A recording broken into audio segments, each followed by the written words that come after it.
Rapanal swings it. Vince Magbuhos hit a free earlier, but air balls that time around. 78-75. Tatlong lamang ng Quezon. Gamalinda up top. Na libre si RJ, hindi nakita. Pero si Sedorifa mas libre para sa tres. Gets it to go! Boy, and they twisted that zoom action. Instead of Sedorifa busting the paint, he instead stayed that side of the floor, waited for that moment. When that side was empty, he got that ball and took it. Magbuhos open free, short. Tamsi tracks it down. Gonzalez spreading the needle, and multiple pump fakes leads to a basket for Vince Magbuhos. And again, LJ Gonzalez making that right play, securing that 50-50 ball, goes downhill, draws the defender, finds Vince, and Vince went to that shot fake. Wait a minute. Now this one's another one above the shoulder. Is he bleeding? 2-4. Let's see what happened here. He's trying to clear some space. Oh yeah. Yung ulo. Yung ulo. That looked like a headbutt on Altamsi. From my point of view, I didn't feel like intentional naman yung pagkakatama ng ulo ni Comboy kay Tamsi. Because he was trying to clear space. Oo.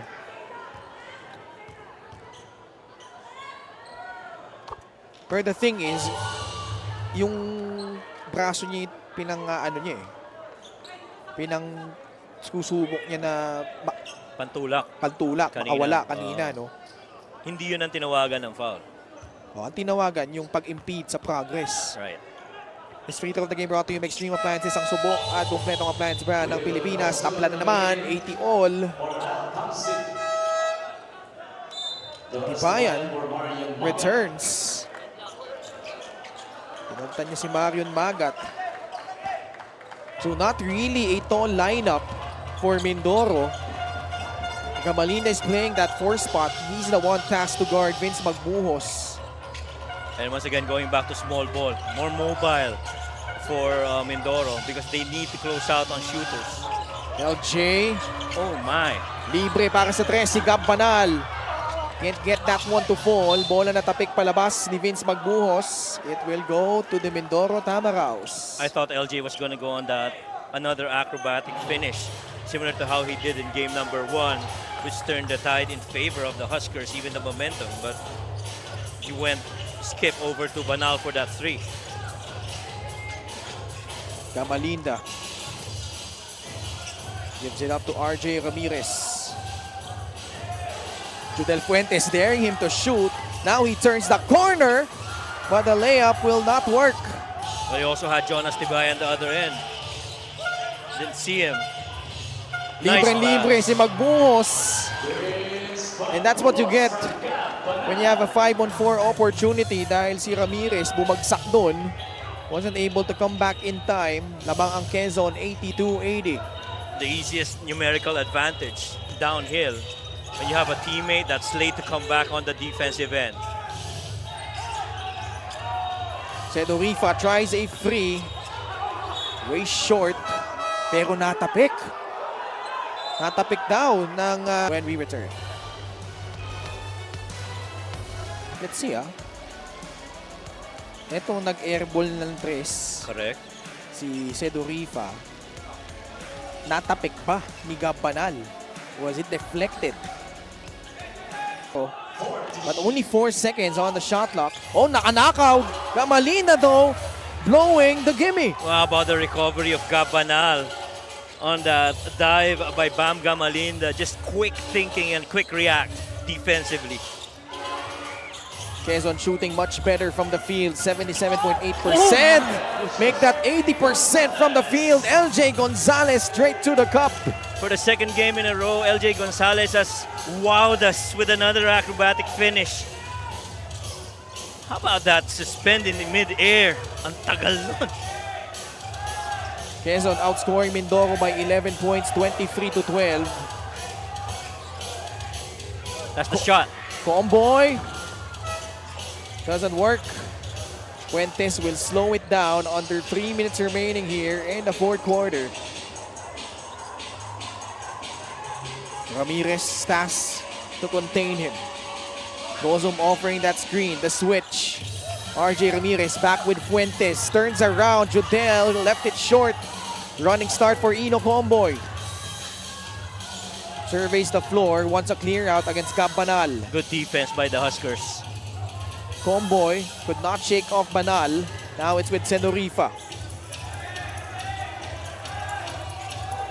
8 seconds on the shot clock. Senorifa puts it up for 3. No good. And this is where the lack of a boy could not shake off LJ Gonzalez. We are down to our last 2 minutes. Could also be the last 2 minutes of Mindoro's season. And they turn the ball over. Quezon gets the possession back. Well, clearly travel yon para dito kay RJ Ramirez. Napakaraming hakbang. Tatlo yun. Mindoro with a crucial defensive stand here. Gonzalez. Yeah, they're going flat again. Bounce pass to Will Gozum. Someone's open and it's Buos. Touch pass to Gab Banal. Left it short. Comboy gets it in transition now. Ramirez goes up strong. Lays it up and in. Wow, what a turn of events. Good ball distribution, good man movement on the side of the Huskers, but could not finish that possession. 4-point swing in favor of Mindoro. Fuentes lost it. Bola nakuha ni Comboy. Numbers here. Up top, Andrew scores! We are tied, 84-all. Baka malito si Coach Juanito. All right, here we go. LJ Gonzalez with the basketball. Ramirez, one-on-one. LJ, shakes off RJ Ramirez and finds Will Gozum. And Tibayan, no choice but to give up that foul. Number 27, Jonas Tibayan is second. 13 foul.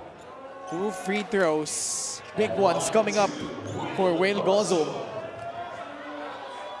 Oh, these are crucial free throws for Will. Ooh. Critical miss on that first free throw. No Simon Sandagon. So it's been this unit. Will Gozum, Vince Magbuhos, Gab Banal, Judel Fuentes, and LJ Gonzalez. Will Gozum coming out empty there. Mindoro has a chance to reclaim the lead. 40 seconds remaining. Going for a 2-4-1 here. RJ.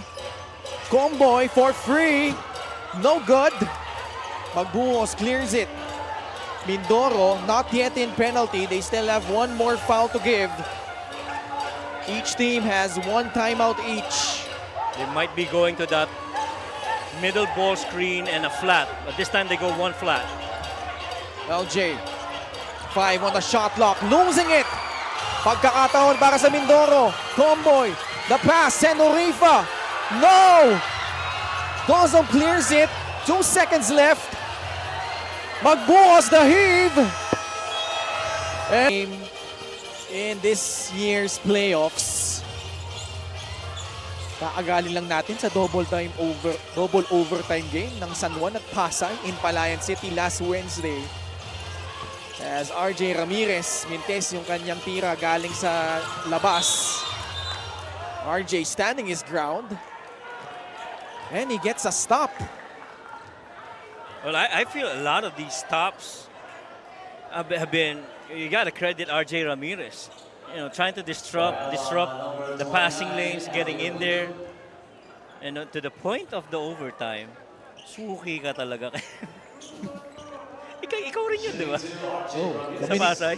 Kami ni Coach Christian. Right? Oh. Well, I guess ikaw ang common denominator. Siningit mo pa eh. Ramirez na ipasok yung unang free throw. But he's been big, ha? Itong si RJ Ramirez. 15 points, 2 rebound. Pero ang importante dyan, yung depensa niya kay LJ Gonzalez. A couple of stops, and look at him staying very aggressive defensively. Curious decision by Coach Eric. Pinagpahinga niya muna si LJ at si Judel sa pagsisimula ng overtime period. Couldn't get to that high-low. Good defense by Joseph Sedorifa. Abundo with 6 on the shot clock. They go to Magbuhos. That's the size advantage over Sedorifa, but lost it. Turnover. This is gonna be big if they score on here to Mindoro. Sedorifa for free. It will roll out. Another good-looking shot. Tamsi is free for a free. It's good. Tamsi's been one of the more consistent guys that's left free. And he's not afraid to take those shots. Labang na ulit ang Quezon, 87-86. Comboy. Nice pass. Andrews, though, was shut down by Copiso. Tries to navigate. Powers through. How about Ashton Andrews? 16 points and 11 rebounds. Where would Mindoro be without Ashton Andrews? He's just been a very surprising and pleasant piece coming off the roster of the Mindoro Tamaraws. Magbuhos. Campanal, pinasa palabas kay Abundo. Short ang kanyang tres. Nakuha ni Comboy ang rebound. Approaching the 3-minute mark of the overtime period. Comboy only 2 points here in the second half and overtime. A foul against Abundo. They are in penalty. Holding foul on number 29, Abundo. Penalty, third foul. They would have already done their thing. Ito si Ashton Andrews sa ilalim. Grabe yung galaw nito. Talagang hindi natitinag. He just kept staying in control. Yeah.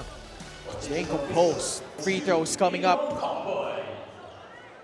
Remember, in that do-or-die game against Cebu, he came out big. 18 points. Hit that big jumper down the stretch. And calmly sinks in the first free throw. And he also was not afraid of the moment. When that game was close, he kept wanting that ball on his hands to be the one to lead Mindoro into that win. Mintis lang yung pangalawang free throw. So, lead just at 2 points, 89-87. Fuentes at Gonzalez at Gozum din bumalik na para dito sa Quezon. LJ sizing up the defense of RJ Ramirez. Gonzalez, pass outside. Tamsi, libre para sa tres. Back-to-back freeze for Al Tamsi. Oh, that's the shot that Coach Eric has been signaling. He wanted Gabanal to clear that side of the floor.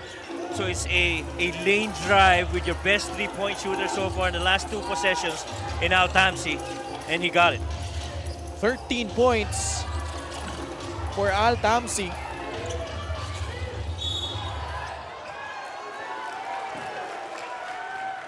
And another collision here. And an offensive foul against Marion Magat, and he will foul out.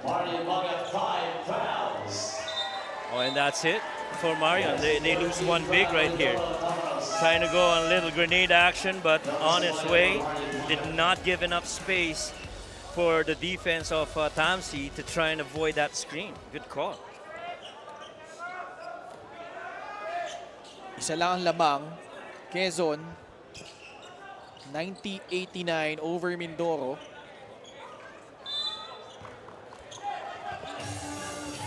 Gonzalez with a rock. Sit in front of him, RJ Ramirez. We're down to our last 2 minutes. Gab Banal doesn't take the free. Gives it up to Will Gozum. All because the good defense of RJ Ramirez. Pass deflected out of bounds by Ashton Andrews. Kita mo kung anong ginawa ni Ashton Andrews. Alam niyang parating yung bola kay Will Gozum, pero hindi siya kagad dumikit kay Will Gozum. Inantay niya yung pasa. Fuentes, step back. 3 seconds left. Fuentes airballs the 3. It will go back to Mindoro. The catch and shoot situation so far, that shot's been pretty dry for Judel. Now it's important for the Huskers to get a stop here. A minute and 34 left here in overtime. Ramirez, kahanap ng papasahan, binigay kay Sedorifa. Not a lot of options on this set. 6 seconds left on the shot clock. Tibayan falls down. Comboy trying to bail them out. It's short. And the defense holding up here for the Huskers. He's got numbers. Gonzalez will pull it back out. A minute and 7 left here. Again, they want that middle lane for a screen involving LJ. Tamsi offering that screen. He is free, not a pick. Ashon Andrews bounce back to Ramirez. He got fouled, got pushed from behind. And 2 free throws coming up for RJ. Boy, how about that defense of RJ though? That's twice already na nakita natin earlier in regulation. LJ went drive middle. He got that strip. And very similar here. He just waits for LJ to bring that ball down and then he takes a swipe at it. And on his way, he got fouled.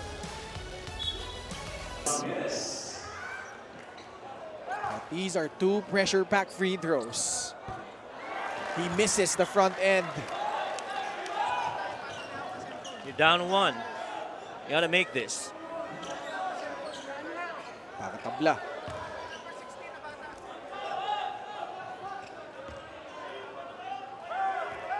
Quezon gunning to end this series here.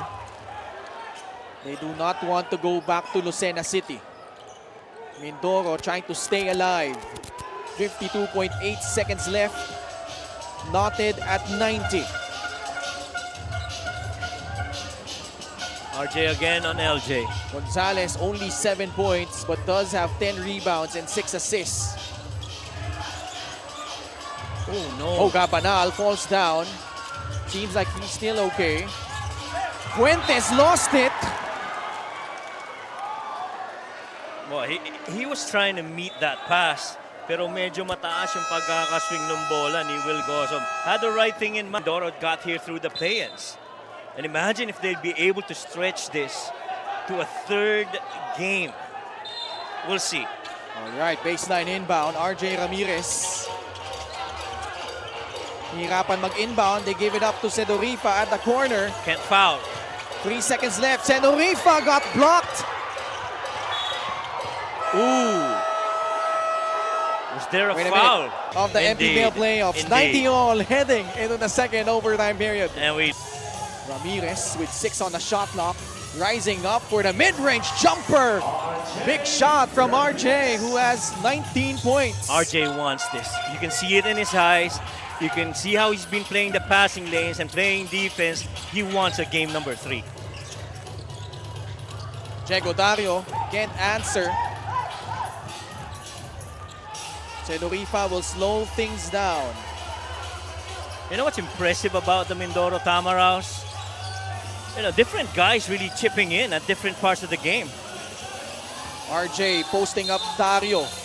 And it's a foul against Diego. 2 free throws coming up for Ramirez. And they will definitely try to milk that matchup against Diego Dario. Diego just came off the bench and RJ's been hot. Look at that jumper right there coming off that 2-man action and leaving it up for that jumper to go in.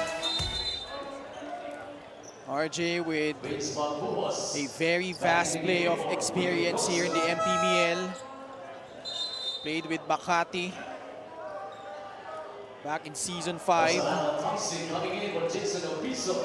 And Also with Batangas. Sorry, Coach yeah. Mike. And also he's brought that edge to the way that the Tamaraws played. Sa depensa niya Oh yes. kay LJ Gonzalez. He refuses to get screened. He plays the passing lanes and he waits for that right moment to try and swipe the ball away from one of the premier guards of the Huskers in LJ Gonzalez. Saka yung multiple efforts to get back Correct. when he gets beat Correct. off the dribble. Correct. He never stays static. He just keeps on moving. Naipasok niya yung unang free throw. Pasok din yung pangalawa. And Apat ng lamang ng Mindoro. Yeah, tsaka Ken, you love his energy right now. And you feel at this point, the second overtime, this has got to be RJ Ramirez's, pursuit to try and get game number 3 for the Tamaraws. Altamsi buries a free.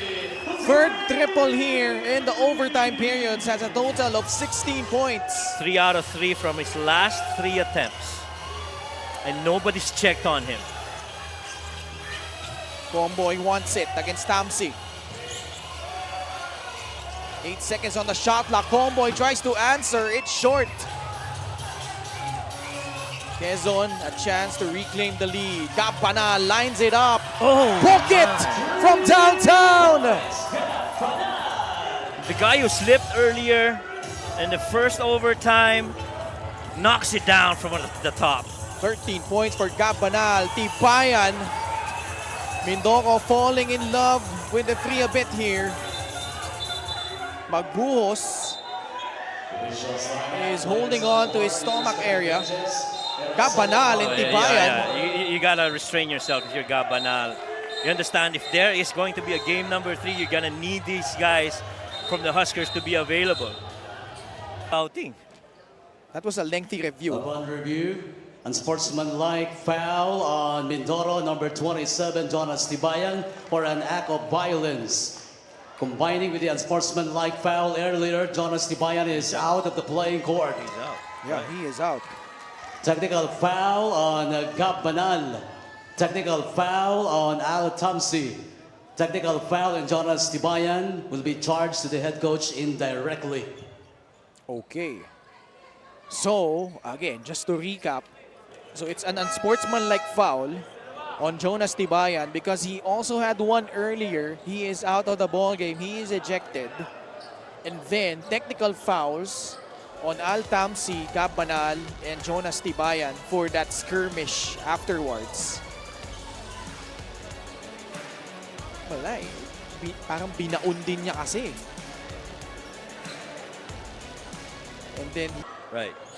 on Jonas Tibayan, dalawa kasi sa Quezon, isa sa Mindoro in terms yung technical fouls. Kaya merong isang free throw on the side of Mindoro. Nag-cancel out lang yung tig-isa nung Quezon at Mindoro. Kaya isa lang yung tinake sa kabila.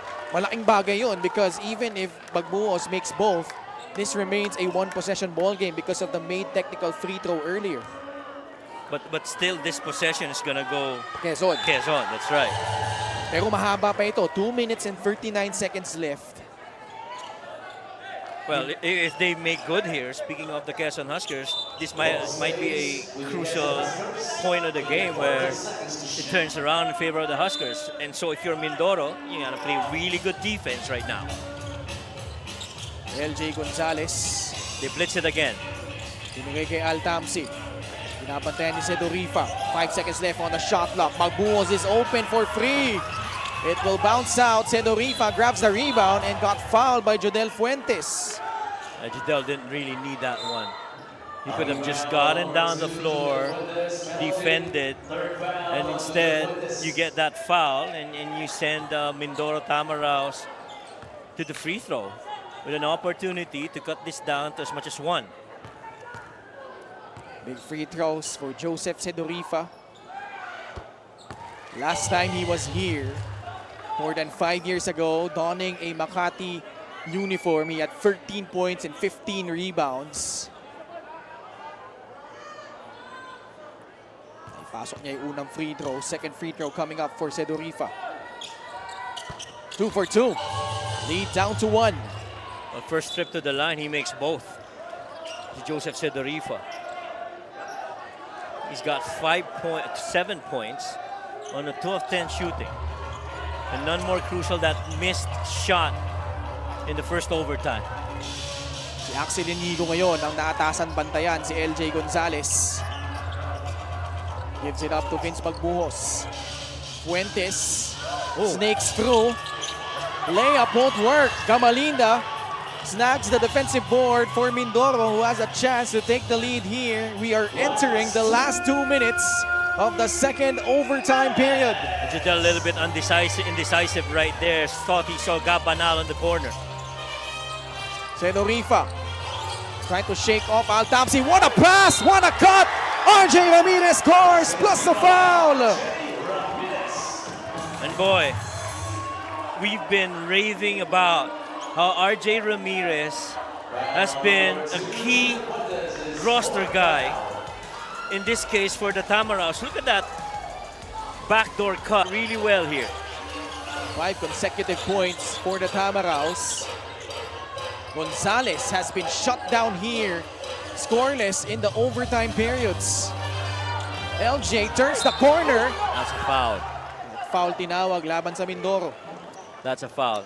And I like that LJ noticed that the switch came and RJ was behind him. He was able to beat him and had only Bam Gamalinda to contend with. Speed-wise, he had that downhill action advantage for LJ. 2 big free throws coming up for LJ Gonzalez. A chance to tie the ball game up at 100 apiece. Tonight he is 1 out of 2 from the line. Hits the first free throw. And you also have to admire the conditioning of these players. Playing heavy minutes. Wala pa na mga nagka-cramp up dito. Yes, agree. Wala pa nagka-cramp up. Unlike nung time when you were covering the double overtime game. San Juan sa Kapasay. San Juan sa Kapasay, no? Pero even in the Nueva Ecija game, right? Meron na rin nagka-cramps dun. Pero you have to consider yung layo nung biyahe. Agree.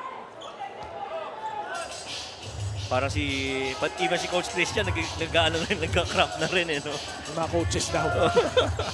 Siya din siguro, hindi lang umamin sa akin yun. Hindi, pero sinabi niya, nagka-cramp na yung bibig niya. Ayun nga. Ramirez, through contact, tapikan ng bola, napunta kay Vince Magbuhos. A crucial stop for the Huskers. A minute and 4 left here in the second overtime period. LJ. Ganap na papasahan. Opiso for 3. Masyadong malakas. Magbuhos sa loob. Scores 2. Vince Magbuhos just hanging around, waiting for that shot attempt, trying to secure an offensive rebound. Opiso airballs it and he recovers and puts it back in. Ramirez steps into a jumper. Bola na tapik palabas. Campanal steps out of bounds. It will go back to Mindoro with a fresh 14 on their shot clock. Napapatayo na si JR dito sa tabi natin. Montik na bitbitin yung mga gamit. Secure the equipment. This was that chase. Ayun, huli. Oh yeah, clearly. Nice call there from Leonardo Layosa. Enoch Homeboy, siya rin, wala pang puntos. Well, he had 1 free throw in the overtime period. But that was pretty much it. Ramirez. Oh no. Fake. Kick out pass. Gamalinda. Stepping back. Umalog palabas yung kanyang jumper. And it's a foul against Jason Opiso. Oh wow. They are in penalty. I think we'll see that again. There's that shot by Bam. Pwestuhan. Ayun, may yapos sa likod. Yapos sa likod, right. That's indeed a foul. I mean, it's not really a lot, but every time you wrap your arms around an opposing player, you're impeding him. Sean Andrews, big free throws. Calmly sinks the first. What a game for Sean Andrews. 17 points, 13 rebounds. Just rising to the occasion. Sean Andrews. Hits both free throws. Tabla naman tayo, 102 apiece. For that two-man action. Let's see. Catching the pass was Judel Fuentes. Si Sedorifa ang nakabantay sa kanya. Quezon gunning to move on. Oh! Ooh! Wow! Another whistle from Ron Baluyot. Oh, wow. Can they challenge it though? Talking about Mindoro. That's a big call. Upon review, the challenge was successful. Wow, that was a quick review. It was a successful challenge. It should be. Because LJ was really just trying to clear. And you want that final possession. Get the ball back off a dead ball situation. A lot of time on the clock. Fuentes catches. Magbuhos offering that screen. 4 seconds left. Fuentes turns the corner. Lays it up and in. Judel Fuentes willing that one through. Has 21 points for the Quezon Huskers. For the second time in this game, we've seen that right side of the floor open up for a drive by Judel Fuentes. This time, he had to take on a Sean Andrews. Took the short route, straight up, going glass, and for the lead for the Huskers. And he just kept going downhill, no help at all. And we have a timeout by Mindoro with 2.7 seconds remaining. Huskers were gonna go hard hedge or hard show on the ball screens. Season on the line for the Mindoro Tamaraws. Comboy catches, fires, no good! And that's gonna do it! The Quezon Huskers survive in double overtime to advance to the South Division semifinals. Boy, they still had one more pass. With that much time left, Bam Gamalina, top of the